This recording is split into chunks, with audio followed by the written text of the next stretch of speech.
Se acata y se cumple, dice el presidente López Obrador sobre la orden de retirar 3 mañaneras que violan la veda electoral. El INE pide respetar la jornada de reflexión rumbo al 6 de junio. Juez confirma que Fiscalía General de la República solicitó orden de aprehensión contra el gobernador de Tamaulipas, Francisco García Cabeza de Vaca. Estados Unidos seguirá financiando a organizaciones no gubernamentales para combatir la corrupción. En mayo, López Obrador emitió una nota diplomática por el supuesto apoyo a mexicanos contra la corrupción. Se cumple un mes del desplome de la línea 12 del metro en Ciudad de México, que dejó 26 personas muertas. Aún se desconoce la causa y quiénes son los responsables. Estados Unidos enviará a México 1 millón de vacunas de Johnson & Johnson. El anuncio se da a 4 días de la llegada de Kamala Harris a nuestro país.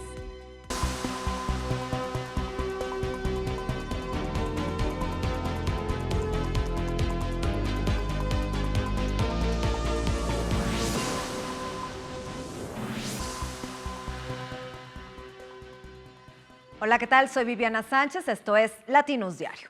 La Fiscalía General de la República sí solicitó una orden de aprehensión contra el gobernador Francisco García Cabeza de Vaca. Así lo confirma el oficio que un juez del penal del Altiplano envió a un juez federal en Tamaulipas.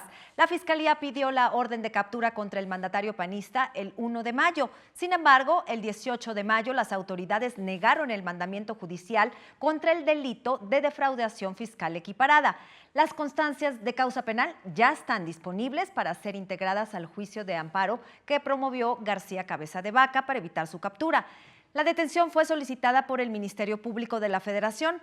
Posteriormente, la Fiscalía pidió la captura por los delitos de delincuencia organizada y operaciones con recursos de procedencia ilícita. La protección contra la orden de aprehensión con la que cuenta Francisco García Cabeza de Vaca continúa vigente hasta el 7 de junio, luego de que el gobernador de Tamaulipas depositó 100,000 pesos como garantía. El diplomático Andrés Ruemer, contra quien hay órdenes de aprehensión por su presunta responsabilidad en el delito de violación, promovió un amparo para conseguir que le sean desbloqueadas sus cuentas bancarias. Agustín Tello Espíndola, juez 11º de distrito en materia administrativa en la Ciudad de México, aún no admite en trámite la demanda.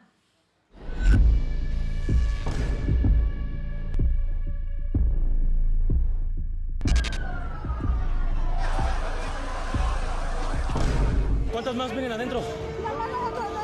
Espérame. Sí, espérame. Espérame, oye, Espérame.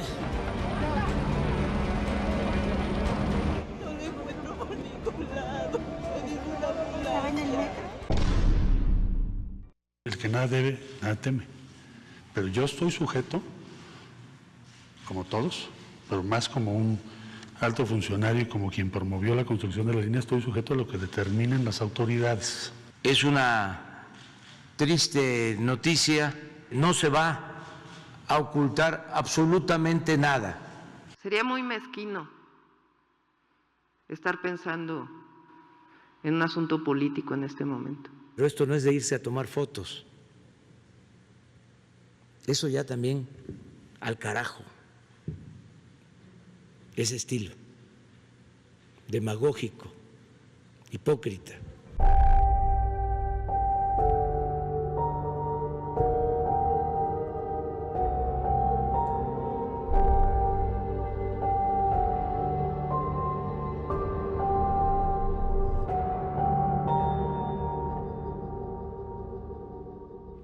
La noche del 3 de mayo, la atención del país se volcó a Tláhuac, en la Ciudad de México. A las 10 de la noche con 22 minutos, una trave en el viaducto elevado de la línea 12 del metro se venció, provocando la caída de los últimos 2 vagones de un tren entre las estaciones Tezonco y Olivos. Los peritajes de la Fiscalía Capitalina y de la empresa noruega DNB continúan. Aún no hay detenciones ni la renuncia o suspensión de algún funcionario. Será hasta después de las elecciones cuando el gobierno de la Ciudad de México presente los resultados de los peritajes. Recordemos, esta línea, también llamada Línea Dorada, fue inaugurada el 30 de octubre de 2012. Tenía menos de 9 años. 26 personas murieron en este accidente y decenas más le cambió la vida. A un mes del colapso, de los casi 100 heridos que requirieron atención hospitalaria, 90 fueron dados de alta. 7 siguen hospitalizados, 2 de ellos en estado grave. 23 de las 26 familias de las personas que murieron en el desplome de la línea 12 han aceptado la compensación de las autoridades capitalinas, que consiste en 650,000 pesos. 20 ya fueron entregados y 3 están aún en proceso. Entre otros apoyos, el gobierno ha otorgado 153 becas para menores de edad hasta que culminen sus estudios. El monto va entre 2,000 a 6,000 pesos. 145 personas fueron incorporadas a empleos. Además, las autoridades entregaron 27 casas a familias de personas afectadas. El presidente López Obrador aseguró que no habrá carpetazo en la investigación sobre el desplome de la línea dorada del metro. Va a haber justicia, es lo que yo puedo contestar, y que se está esperando el dictamen y no va a haber impunidad. El que resulte responsable tiene que asumir su presunto delito. A un mes del accidente, la directora del Metro, Florencia Serranía, solo ha aparecido una vez ante los medios de comunicación. El 4 de mayo, en conferencia de prensa, la jefa de gobierno, Claudia Sheinbaum, la respaldó al frente del sistema de transporte colectivo. Dijo que primero se necesitaba determinar responsables antes de remover a alguien de su puesto. Florencia Serranía declaró en esa misma conferencia que no renunciaría pese al colapso de la línea 12. Si hay responsabilidades de servidores públicos, sean administrativas o penales, pues tiene que ejercerse. Voy a colaborar con la Fiscalía para que la causa de esta falla estructural se conozca. Y creo que es lo que queremos todos, que se llegue al fondo, y como lo ha dicho la jefa de gobierno. Entonces, no estamos cubriendo absolutamente a nadie y actuamos de manera justa, siempre. Entonces, tiene que haber deslinde de responsabilidades en este caso como en cualquier otro. Colaboraré para que toda la información con la que cuenta el sistema de transporte colectivo sea utilizada para determinar la causa de esta falla estructural. Estados Unidos enviará a México 1 millón de vacunas de Johnson & Johnson. En un tuit, el presidente López Obrador informó que platicó con Kamala Harris, vicepresidenta de Estados Unidos. Le expresó su agradecimiento en nombre de los mexicanos. El anuncio se da a 4 días de la llegada de Harris a nuestro país. Se superó un nuevo récord diario de vacunación. Según el presidente López Obrador, ayer se vacunó a más de 1 millón de personas. Los estados donde se aplicaron más dosis fueron Estado de México con 221,134, Ciudad de México con 102,912, Guanajuato con 92,616, Nuevo León con 63,565, Tabasco con 53,000 y Jalisco, donde se aplicaron 50,674.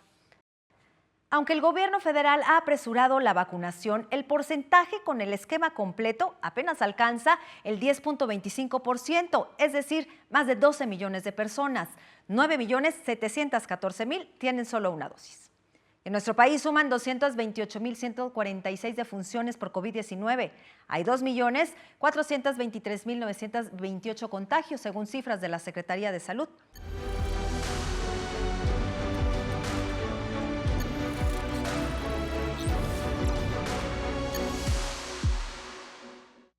El presidente López Obrador habló sobre el ordenamiento del INE de eliminar de sus redes sociales y portales oficiales las conferencias matutinas del 5, 6 y 7 de mayo. Dijo, se acata y se cumple, luego de que en ellas hiciera referencia directa a candidatos y a la elección de Nuevo León. Nosotros informamos, no hacemos propaganda. Y la Constitución nos protege. Pero si ellos tienen una interpretación distinta y han tomado una decisión, nosotros vamos a respetar ese punto de vista. En las mañaneras, iniciando mayo, el presidente denunció presuntas irregularidades durante las campañas en Nuevo León, en específico de Movimiento Ciudadano y su candidato Samuel García. Ayer la Comisión de Quejas del INE determinó que las declaraciones constituyen una intromisión a los procesos electorales prohibida en los artículos 41 y 134 constitucionales. El INE dio por concluidas las campañas y formalizó el inicio de la veda electoral rumbo al 6 de junio.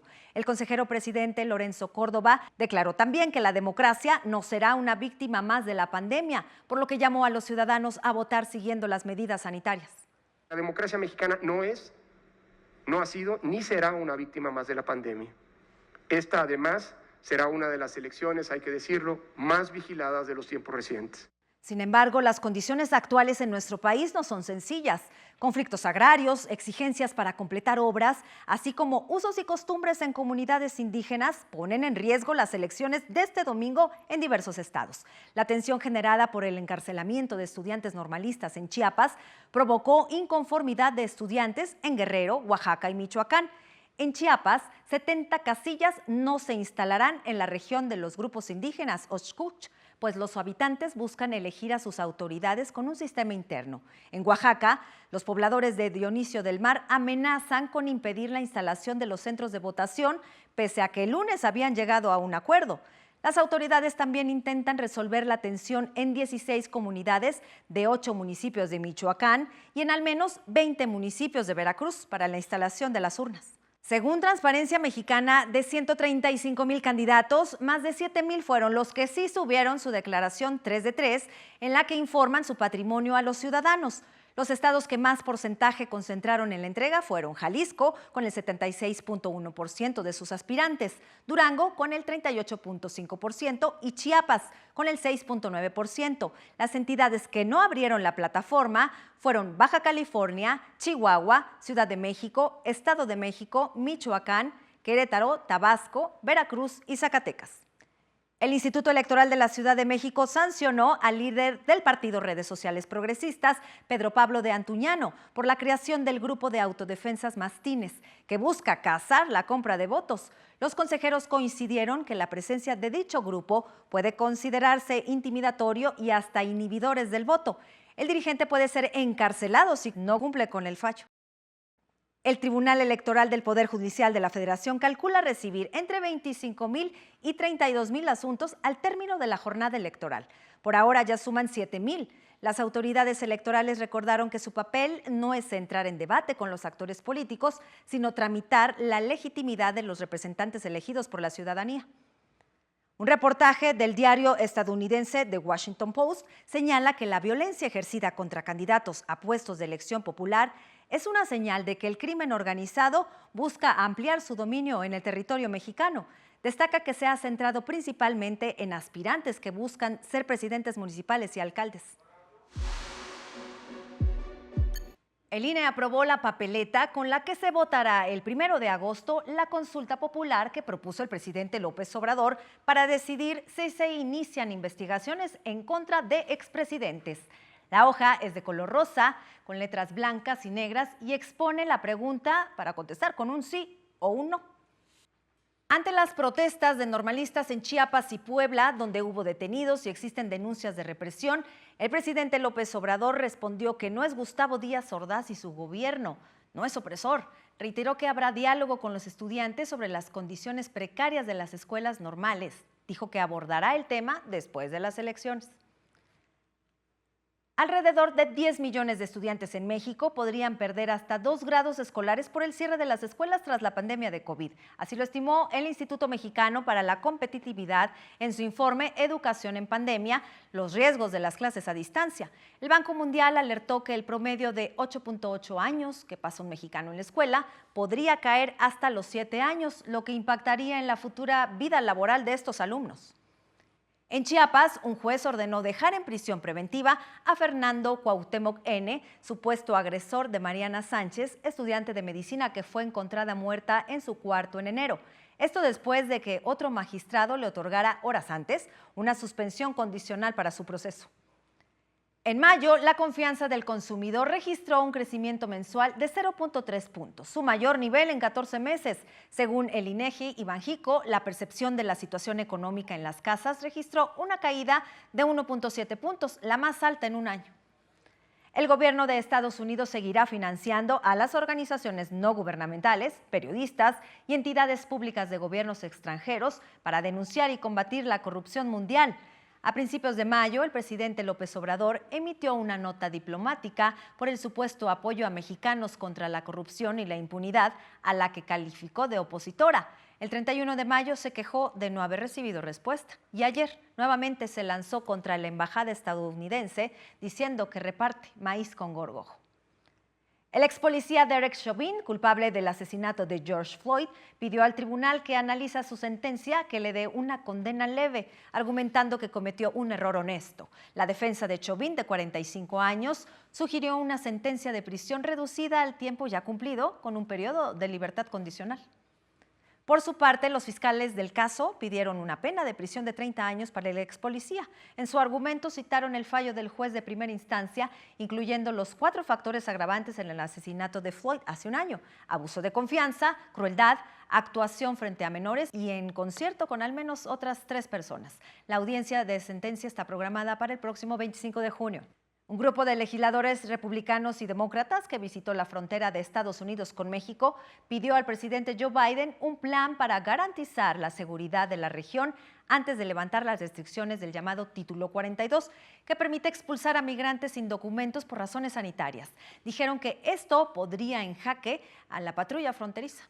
El gobernador de Texas, Greg Abbott, ordenó retirar las licencias a los albergues que atienden a niños migrantes. En el estado operan 52 centros que tienen a más de 4,000 personas. Con la medida, los menores tendrían que ser reubicados en otras residencias en el país dentro de 3 meses. Y en Estados Unidos, de 2014 a 2019, 2 de cada 3 tiroteos estuvieron asociados con violencia doméstica. Según un estudio publicado en una revista británica, en 75 de los 110 analizados en ese periodo, el atacante cometió al menos un homicidio.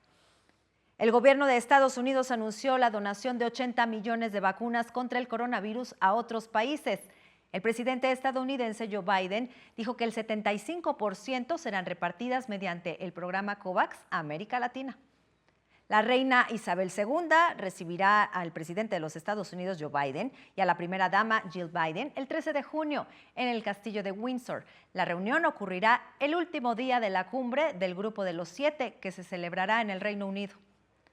2 muertos y 4 lesionados dejó el derrumbe de un edificio en Río de Janeiro, Brasil. Equipos de bomberos y rescatistas ayudaron a las personas atrapadas entre los escombros. Aún se desconoce el motivo del colapso.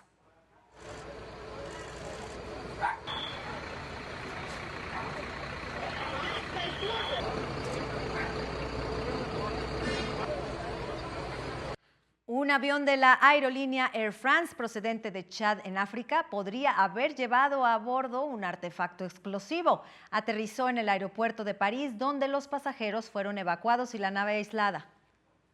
Hoy, a las 9 de la noche, la selección mexicana de fútbol enfrentará a Costa Rica en las semifinales de la Nation League, de acuerdo con este encuentro que se realizará en el estadio de los Broncos de Denver, en Colorado.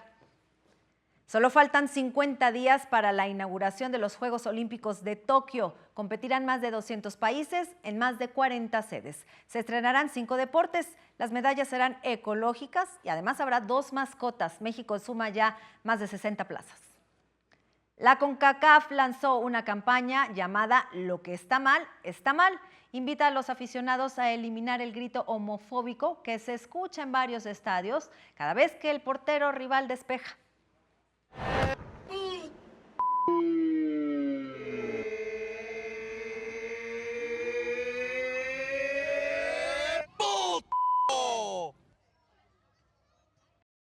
A un mes del Festival de Cine de Cannes, la organización informó que todos los participantes deberán comprobar que están vacunados o tener una prueba negativa PCR de COVID-19. También anunciaron las películas participantes. En 5 intervienen mexicanos. Se trata de Noche de Fuego, de la directora mexicana Tatiana Hueso, La Civil, coproducida por Michel Franco, Annette, Memoria y Berman Island, coproducidas por la productora y distribuidora Piano del cineasta Julio Chávez Montes. La Dirección General de Zoológicos de la Ciudad de México informó del nacimiento de una camada de lobos mexicanos en Chapultepec. El 24 de abril nacieron los 5 cachorros. Son monitoreados para observar su comportamiento.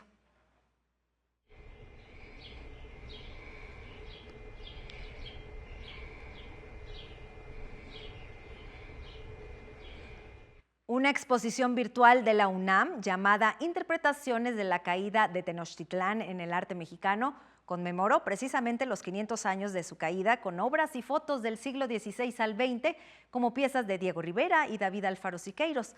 La exposición, organizada por el Instituto de Investigaciones Estéticas de la Universidad, se puede ver en la página www.esteticas.unam.mx y permanecerá hasta el mes de agosto. La historia de la conquista la escribieron los indígenas y durante el periodo independiente la historia de la conquista la escribieron las personas de origen español o con filiación española. La idea de los indios vencidos es parte de este proceso de negación de los derechos de los indios vivos. La NASA anunció 2 nuevas misiones de exploración a Venus que se llevarán a cabo en 2026. Con estas misiones, la agencia espacial regresará después de 3 décadas al segundo planeta más cercano al Sol, con el objetivo de buscar cualquier indicio de vida en su superficie. Lo invito a que continúe informado a través de Latinos. Soy Viviana Sánchez. Muy buenas tardes.